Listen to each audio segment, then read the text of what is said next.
વિષય સંસ્કૃત. ચાલો આજે આપણે પરિચયાત્મક નોંધનો અભ્યાસ કરીએ.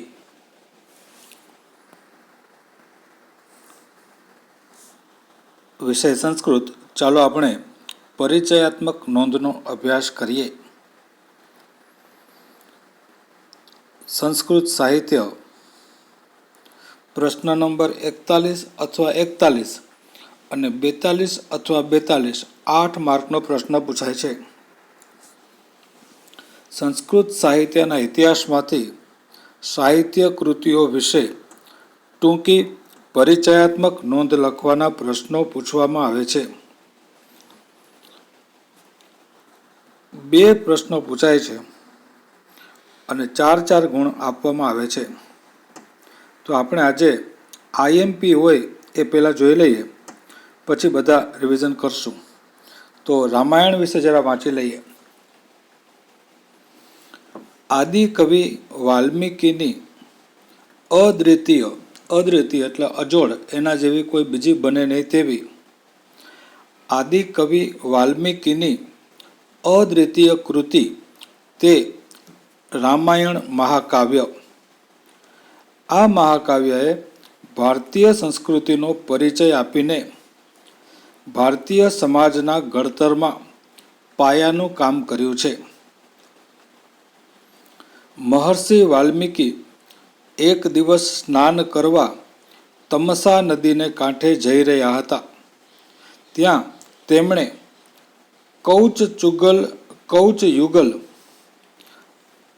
માંથી એકને, કોઈ યુગલ હતું પંખીઓનું, પંખીના યુગલ એટલે જોડી હતી, એકને પારધીના બાણથી વિંધાયેલું જોયું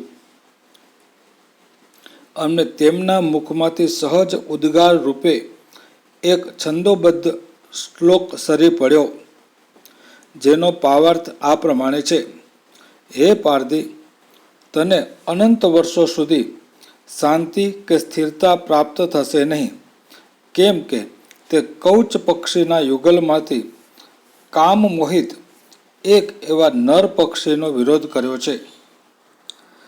અત્યાર સુધી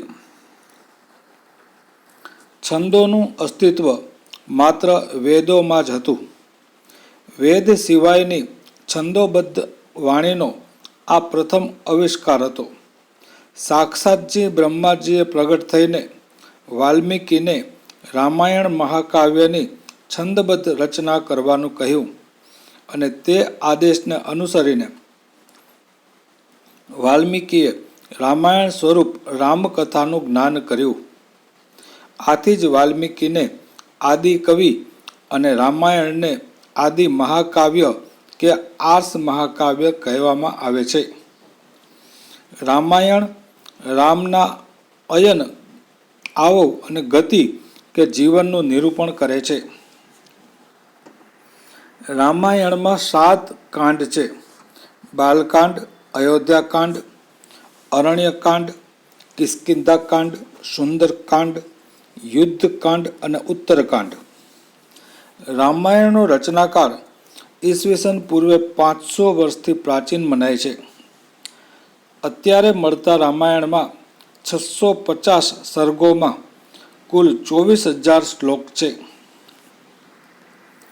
વાલ્મીકીની શૈલી સરળ, સુરેખ અને પરિષ્કૃત છે. તેઓ વૈદર્ભી શૈલીના અને પ્રશિષ્ટ સંસ્કૃત સાહિત્યના પુરસ્કર્તા છે. જોકે તેમની શૈલી મહાભારત જેટલી સાદી નથી, છતાં તેમાં મિથ્યા શબ્દાંકરનો અભાવ છે, બિનજરૂરી શબ્દો નથી. વાલ્મીકીની વર્ણન શક્તિ અદ્ભુત અને અપૂર્વ છે.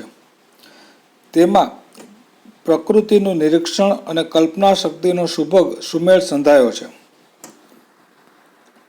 ઐતિહાસિક દ્રષ્ટિએ આદિ મહાકાવ્ય રામાયણનું ઘણું મહત્વ છે. આર્ય સંસ્કૃતિ અને તત્કાલીન સમાજનું જીવંત ચિત્ર તેમાંથી ઉપસી આવે છે. સંસ્કૃત કવિઓને માટે રામાયણ પ્રેરણા સ્ત્રોત બન્યું છે. રામ, લક્ષ્મણ અને સીતાના ઉદાત્ત ચરિત્રોએ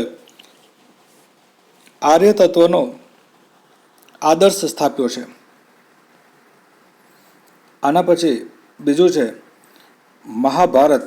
મને એમ છે કે આપણે આ વિડીયોમાં મહાભારતનો પણ અભ્યાસ કરી લઈએ. પરિચયાત્મક નોંધ 4 માર્કની પૂછાય છે અને મોસ્ટ આઈએમપી છે. મહાભારતનો સંક્ષિપ્તમાં પરિચય આપો. ધર્મ, અર્થ, કામ અને મોક્ષ વિશે જે અહીં મહાભારતમાં કહેવાયું છે તે અન્યત્ર હશે, અને જે અહીં કહેવાયું નથી તે અન્યત્ર બીજે ક્યાંય પણ નહીં હોય. આથી ગૌરવસભર પ્રસિદ્ધિ જે ધરાવે છે તે છે મહાભારત, જેને 5મો વેદ પણ કહેવામાં આવે છે. રામાયણની જેમ મહાભારત પણ ભારત વર્ષનું રાષ્ટ્રીય મહાકાવ્ય એપિક છે. ભારતના પ્રાચીન ગ્રંથોમાં આ ગ્રંથ વિશેષ મૂલ્યવાન અને મહત્વપૂર્ણ છે. તે ઇતિહાસ તરીકે જાણીતા છે અને તેને પ્રાચીન ભારતીય સંસ્કૃતિના વિશ્વકોશમાં ઉપમા આપવામાં આવી છે, કારણ કે તેમાં સમગ્ર જીવનની સર્વ બાજુઓને આવરી લેવામાં આવી છે. લગભગ 1 લાખ શ્લોક ધરાવતા વિપુલકાય મહાભારતનો અભ્યાસ કરતા જણાય છે કે તેમાં ધર્મ, નીતિ, તત્વજ્ઞાન, રાજનીતિ, સમાજશાસ્ત્ર, અર્થશાસ્ત્ર, માનસશાસ્ત્ર, નૃત્ય, ગીત, વાદ્ય, શિલ્પ, ધનુર્વેદ, કામશાસ્ત્ર વગેરે અનેક શાસ્ત્રોના વિષયોની ચર્ચા છે. આ ગ્રંથ અણમોલ રત્નોની એક અકૂટ ખાણ છે. ગીતા એ મહાભારતનો જ એક ભાગ છે. મહાભારતની કથા નીચે પ્રમાણે 18 પર્વમાં વહેંચાયેલી છે. આદિ પર્વ, સભા પર્વ, વન પર્વ, વિરાટ પર્વ, ઉદ્યોગ પર્વ, ભીષ્મ પર્વ, દ્રોણ પર્વ, કર્ણ પર્વ, શલ્ય પર્વ, સૌતિક પર્વ, સ્ત્રી પર્વ, શાંતિ પર્વ, અનુશાસન પર્વ, અશ્વમેઘ પર્વ, આશ્રમ પર્વ, મૌસલ પર્વ, મહાપ્રસ્થાનિક પર્વ અને સ્વર્ગારોહણ પર્વ. મહાભારતની રચના મહર્ષિ વેદવ્યાસે કરી છે. તેમનું નામ કૃષ્ણદયાપન હતું. તેમના શ્યામ વર્ણને લીધે તેઓ કૃષ્ણ અને દ્વીપ પર જન્મેલા હોવાને લીધે તેઓ દ્વૈપાયન નામે ઓળખાય છે. તેમણે વેદોને વ્યવસ્થિત કર્યા માટે તેઓ વેદવ્યાસ કહેવાયા. મૂળમાં મહાભારતનું કદ નાનું હતું, પણ સમય થતાં તેમાં પ્રક્ષિપ્ત અંશો ઉમેરાયા. પરિણામે તેને વિપુલકાય મહાગ્રંથનું સ્વરૂપ પ્રાપ્ત થયું.